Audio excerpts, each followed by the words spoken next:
안녕하세요. 완전건강상담소 조승우입니다. 이번 주제는 채소는 꼭 생으로 먹어야 하나요? 데쳐 먹어도 괜찮을까요? 입니다. 이번 영상은 좀 다르게 해볼까 합니다. 제가 현재 완전건강상담소 총 60가지 질문에 대해서 이렇게 한 주제씩 말씀드리고 있는데, 이번 주제는 책을 한번 읽어봐 드릴 테니까, 저희 아내가 북튜버도 아닌데 그렇게 하지 마라 하는데, 저는 또 이렇게 해보는 것도 나쁘지 않을 것 같아서 한번 그 소리 들어보셨으면 좋겠습니다. 당연히 그렇게 드셔도 됩니다. 하지만 샐러드를 생으로 먹으면 소화 효소가 달라져서 문제가 생긴다는 식의 접근은 또 다른 편견을 만들 수 있습니다. 우리가 흔히 먹는 피자나 부대찌개를 떠올려 보시기 바랍니다. 여러 가지 재료가 한꺼번에 섞인 대표적인 음식이지만, 먹고 나서 가스가 찬다고 해서 이 음식은 조합이 잘못되었다 라고 생각하지는 않으시겠죠? 그런데 채소 과일을 함께 먹었을 때는 유독 가스를 걱정하곤 합니다. 하지만 그렇다고 해서 피자와 부대찌개가 몸에 더 건강하다고 믿는 분은 없을 겁니다.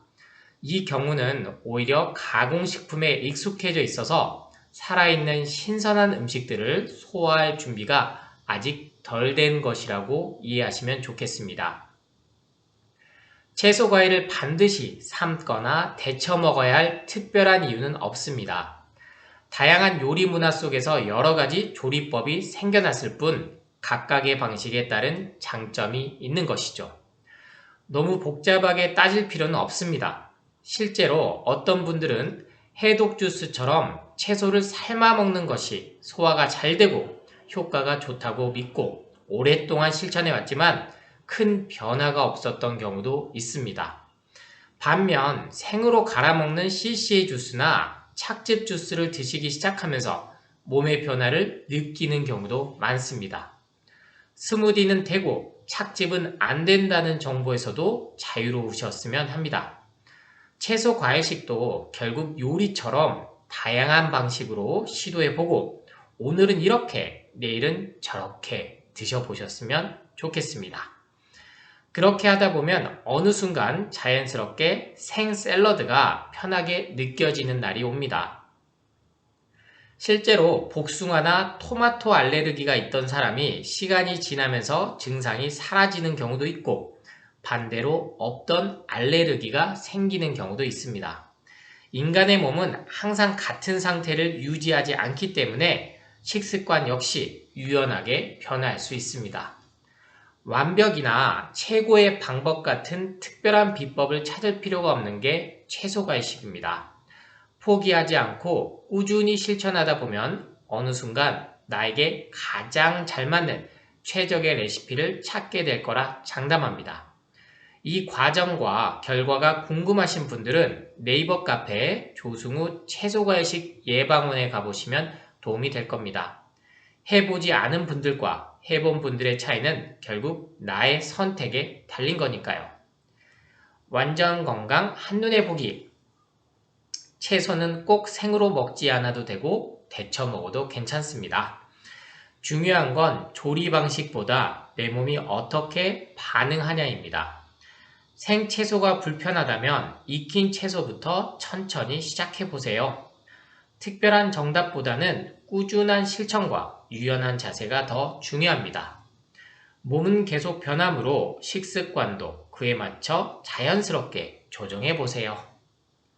네, 이번 편은 이렇게 책을 읽으면서 했는데, 반응이 괜찮으면 댓글로, 물론 제가 뭐 댓글에 큰 영향을 받는 성향은 아닙니다만, 그래도 여론이라는 게 있으니까요. 이렇게 괜찮다 하시면은 가끔은 이렇게 책의 내용들을 읽어드리고, 이거에 대해서 또 관련된 내용을 나누는 식으로 남은 영상도 좀 준비하도록 하겠습니다. 이제 1장이 총 20개인데, 이제 16번째 이게 주제구 영상이거든요. 그래서 남은 약 40개 주제들, 그리고 마지막 그 편에 있는 5장에서 에세이처럼 제 얘기를 나눈 그 6편은 우리 또 예방원 찐 식구들을 위해서 한번 그거는 더 편하게 할 계획으로 삼고 있으니까요. 어쨌든 편한 응원과 지지의 댓글을 남겨주시면 앞으로 또 그렇게 쭉 해나가 보겠습니다. 그래요. 참, 현대 영양학, 그리고 의학기술, 과학기술이 발달하면서 먹는 거에 대해서 이러쿵저러쿵 말들이 점점 많아지지만, 제가 여러분께 일관되게 드리는 말씀은, 채소과일식을 바탕으로 하고, 육식, 동물성 식품도 하고, 가공식품을 먹어야지, 이 채소과일식을 갖다가 뭐 적대시하고 먹으면 안 된다는 둥, 그래서 결국에는 그런 주장하시는 분들이 뭐합니까? 고기 팔아요, 고기. 네. 그리고 댓글들이, 제가 여기저기 강연하고 다니면, 이거는 채소 과일을 실천도 안 해보시고 막무가내로 이렇게 비하하고 뭐 부작용이 있다라는 식으로 알바성 댓글이 보일 정도로, 의심될 정도로 정치에만 이 댓글 조작이 있는 게 아니다. 그래서 뭔가 팔기 위한, 마케팅을 위한, 물론 여러분들이 많이, 몸소 겪으시는 그 리뷰 체험단. 네, 또 리뷰를 남기시는, 순수하게 남기시는 분도 있지만, 내돈내산 하면서 하지만, 일방적으로 공격하기 위해서 하는 그런 것들도 분명히 존재를 할 수 있다. 그렇기 때문에 그런 것까지 좀 생각을 하시고, 삶아서 이 주스를 파는 측에서는 이게 제일 좋다 얘기를 할 테고, 그리고 생으로 할 때는 또 생이 좋다고 하고, 또 생식으로 파는 분들, 그쵸? 열을 가지 않는 게 가장 기본이다. 근데 앞선 그 주제에서 말씀드렸듯이 콩이나 이런 것들은 또 열을 가했을 때 먹는 게 훨씬 더 편하기 때문에 그렇게 먹으면 된다. 근데 이걸 먹어봤으니까 내가 불편하니까 난 다시는 안 한다. 그것처럼 어리석은 건 없다. 왜? 결국에는 그러면 누군가 주는 정보에 끌려다니는 거고, 우리 인류가 오랫동안, 무려 700만 년이 넘는 시간 동안 불을 발견하기 전부터 먹어왔고, 편하게 그거를 갖다가 먹을 수 있었던 거는 채소, 과일, 통곡물, 견과류를 바탕으로 했지, 육식을 위해서 우리가 생존을 해올 수도 없었고, 누차 제가 가장 편하게 말씀드리잖아요. 어딜 봐서 우리 치아 구조가, 우리 손톱, 발톱이 육식을 할 수 있게끔 돼 있느냐? 그렇지 않다.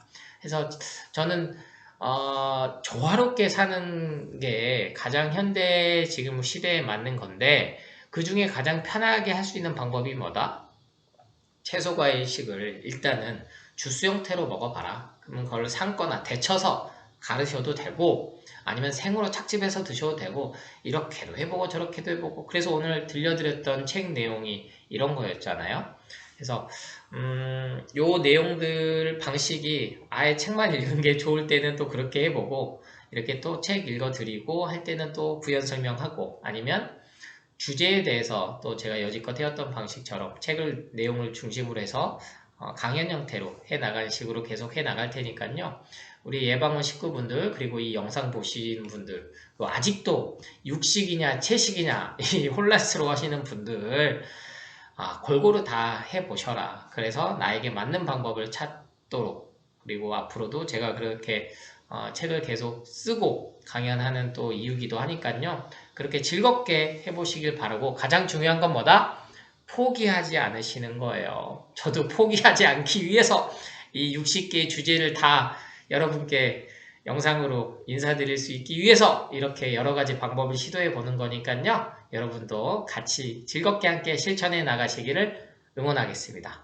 최고의 치유는 예방입니다. 감사합니다.